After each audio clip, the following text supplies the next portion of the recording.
দেখেন ভাই, অনেকেই বলছে মুসলমানের শত্রু হচ্ছে ইয়াহুদিরা। আসল কথা হচ্ছে কি ভাই জানেন? মুসলমানের শত্রু হচ্ছে মুসলমান। আগে আমাদের ইমান ঠিক করতে হবে, তারপর ইয়াহুদিদেরকে খুঁজে বের করতে হবে। দেখেন, প্রথমে কথা উঠে এসেছিল ইসরায়েল ইউএসকে প্রভোগ করেছে ইরানে হামলার জন্য, কিন্তু পরে সিআইডি রিপোর্ট অনুসারে এটা উঠে এসেছে মোহাম্মদ বিন সালমান, উনি প্রভোগ করেছে এই ইরানে হামলার জন্য।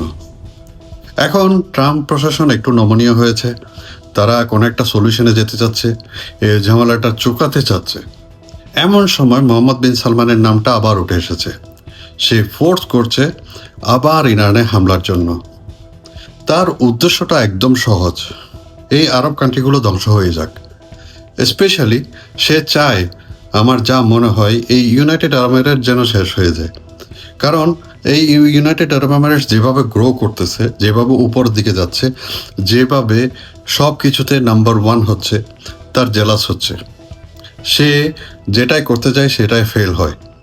সে চাচ্ছে এটা যদি ফেল হয় কোনো রকম, সে রিয়াদকে একটা ইউনাইটেড আরব এমিরেটস বানাবে। তার উদ্দেশ্য একদম সহজ, আর কোনো কিছুই দেখছি না। আল্লাহ যেন এই ঝামেলাটা শেষ করে, আমরা যেন আবার নর্মাল লাইফে ফিরে যেতে পারি। এখানে অনেক লোকের ইনভেস্টমেন্ট, অনেক লোকের আশা ভরসা, সব কিছুই ধ্বংসের পথে। আল্লাহ যেন সব কিছু ঠিক করে দেয়, সেটা চাওয়া ছাড়া আর কোনো উপায় নেই। কারণ আমাদের শত্রুই হচ্ছে আমরা।